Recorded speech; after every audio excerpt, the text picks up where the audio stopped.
I am downsizing my handbag collection.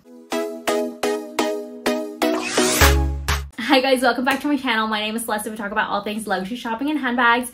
If you love those things, make sure to subscribe, hit that bell notification. I do post videos every week. Okay, hypothetically, I'm downsizing my handbag collection. I feel like I have a lot of very similar style bags, similar bags you can use in like similar use cases, you know? And so it's hard for me to decide like which one I want to use versus which one I don't want to use. So hypothetically, if I had to downsize my collection, here are 5 very similar styles, which one I would choose and why. I want to emphasize that I'm not actually downsizing my collection right now. I'm a little bit of a hoarder and I'm okay with keeping all of these here. But if I had to, these are the ones that I would get rid of. Starting with the Louis Vuitton Vabin Wallet on Chain and the Chanel Mini. Both of these are black leather handbags that are kind of in that like walk/mini handbag size. You can dress it up, you can dress it down.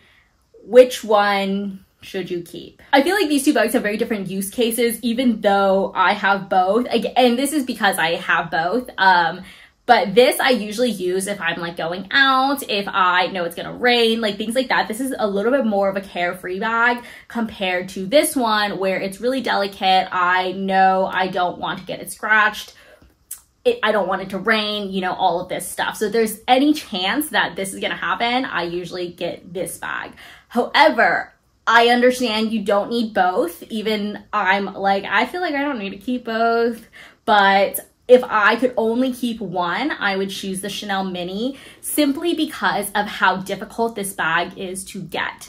I feel like this is like a good investment. I know like you shouldn't look at bags just simply as an investment, but this really is an investment. Chanel really is. If you got in like a couple years ago, this bag in general is just really difficult to get. People are on wait lists for a long time. I ended up having to go through like the resale route because it was just impossible to get in stores. I think it's a little bit easier now, but in general, this was not an easy bag to get versus you can walk into any Louis Vuitton store and get this or get this online. Like it's not difficult. And I've also mentioned this before, because I have the Chanel Mini, I don't feel the itch to buy a classic flap. I think if I only had the Vabin, then I might have a little bit more of an itch to buy a classic flap, but also the classic flap's like $11,000 and like we're not doing that. We're not spending $11,000 on a classic flap. So with that said, if I could only choose one, I would choose the Chanel Mini. I would get rid of this one.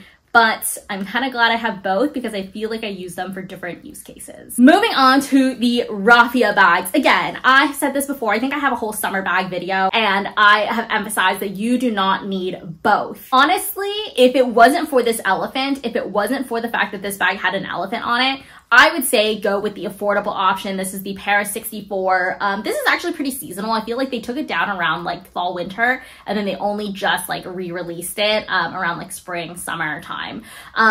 I would honestly go with this. This bag has a longer crossbody strap as well. And it also comes with this like interior lining, which I don't currently use, but I really liked that about this bag. And this bag is just around like, I think $200-300, like compared to this bag, which is $1,100, $1,000, something like that. You've heard me say this before. You do not need to splurge on a Raffia bag, especially because they are so seasonal. Like this, I maybe use 2 months out of the year, maybe 3, with the occasional like winter trip to Hawaii that I'll like take this bag. But in general, I feel like these bags are just so seasonal that it's not worth the splurge. And so for that, I have to recommend the Paris 64. I'll leave it linked below, but I do really like this bag. This bag is actually really spacious too. And then they even have a smaller size for this. And I think besides the black trim, they also have it in like a tan or a brown trim as well. So it comes in a few different sizes. This is the larger size, and I feel like this is a great like beach bag,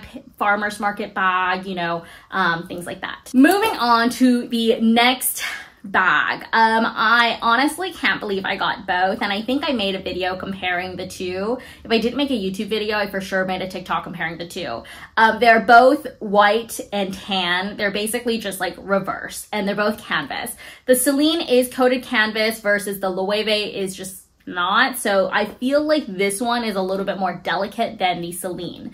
However, I have been using the Celine nonstop. Like my stuff is still in this bag, which is why it's a little bit heavy.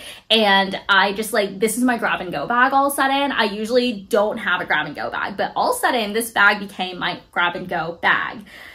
The Loewe, I will say though, when I'm recommending bags, I'm looking for bags that you can wear multiple different ways, that have, you know, removable straps, adjustable straps, all of these things. And I feel like I have to stand by this bag, even though my heart likes the Celine more. I feel like the Loewe has everything that I stand for in a bag, but for whatever reason, I just don't wear it that often. I think it's because it's so brown, it's so tan, and a lot of my outfits are a little bit more white and beige.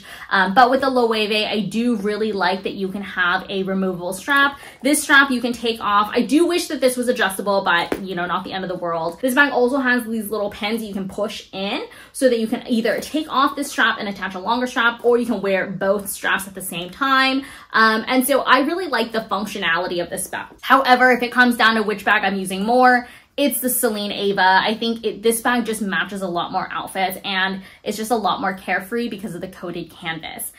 If I had to choose one, the right answer I feel should be the Loewe Luna, based on how many different ways you can wear this bag.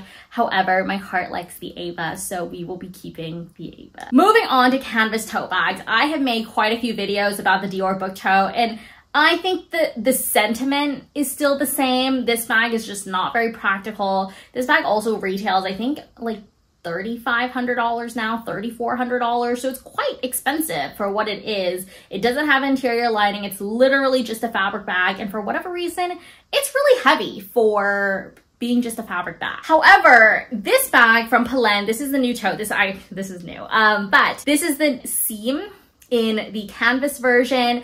Also very similar. It's not a coated canvas bag, it's just canvas. And they look relatively different, but the use case is the same. This one obviously has the logo, this one does not. And it's hard for me to justify keeping the Dior book tote, knowing that this bag is more expensive, it's heavier, it's less practical compared to the Pelen tote, where you can wear it multiple different ways. You can wear this bag when it's kind of like pinched out like this, or you can tuck in the sides as well, so you have like a little bit of a different look. This bag also comes with 2 straps. You can wear it on your shoulder like this, and then it also has this like little top handle strap. Both of them also fit a 13-inch laptop. They fit everything that you need. The only difference is the Dior, I feel like because it has kind of a straight edge, it's a little bit boxier in the shape. It just fits the laptop a little bit better, versus for this bag, it still fits a laptop, but it just doesn't sit flush to the bottom. And I think for the price point, and I've said this before, I love the look of the Toit de Jouy. I do. I love the look of it, but it's hard to justify paying that amount of money for a canvas bag. And so having this one, price aside, I have to say that this is the one that I would keep over the Dior book tote. Last but certainly not least, as someone who has a shoulder bag addiction, we are comparing the Celine Triomphe and the Prada Satin Vintage shoulder bag. I don't know what it's called.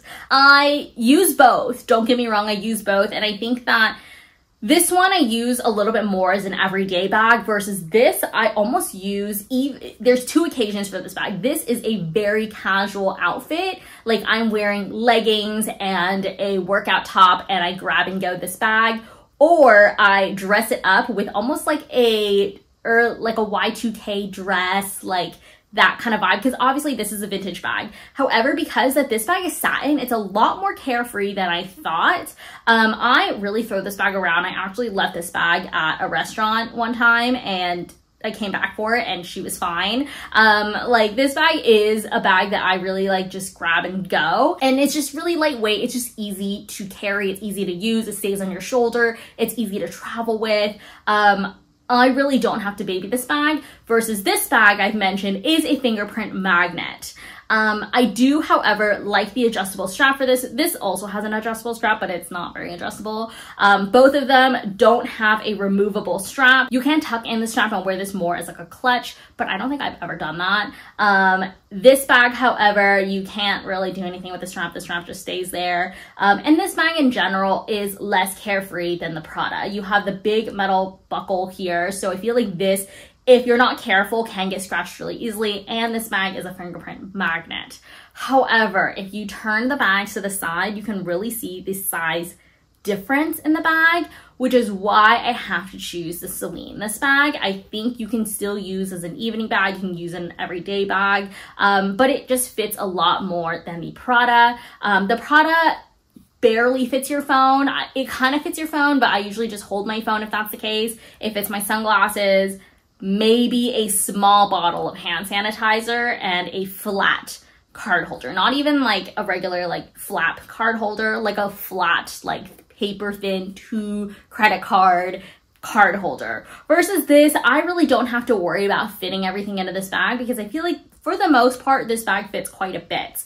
The only thing is that this bag is obviously more delicate than this one, but if we had to choose, I'd probably go with this one just because of how much more I would use it, how much more it fits. And you guys know this is one of my most used bags. Okay, so that sums it up for this video. I hope you guys enjoyed it. Let me know in the comments if you agree with the bags that I decided to keep or downsize or get rid of, like what your thoughts are on each of the bags. I really want to emphasize that I recognize I have a lot of like duplicates of bags and things like that, and it's definitely not necessary. You do not need multiple Raffia bags. You do not need multiple black shoulder bags, you know, all of these things. And I think that if you have one, that's really all you need. You don't need multiple. And there's instances where I have multiple things and I don't reach for the other one because I already have one that I prefer to use, right? So it's really not necessary. So don't feel like you need to buy the next bag, every single bag that comes out, even if you have a very similar look in your collection already. I hope you guys enjoyed this video. I'll leave another video for you guys here and I'll see you guys next time. Bye.